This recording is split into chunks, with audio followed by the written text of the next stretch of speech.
Dvířka, dvířka, kdo za vámi přebývá?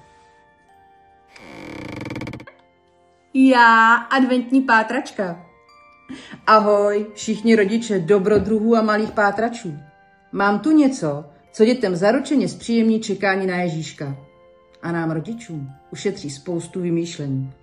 Každé ráno tu na děti čeká hádanka, kde se schovává jejich poklad. A nebojte, žádná komplikovaná výprava, všechno pěkně v teple domova.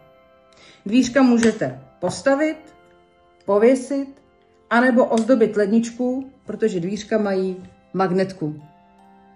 A co je úplně cool, každý ráno vyskočí zlatíčka z postýlky s rozářenýma očkama a touhou po novém dobrodružství.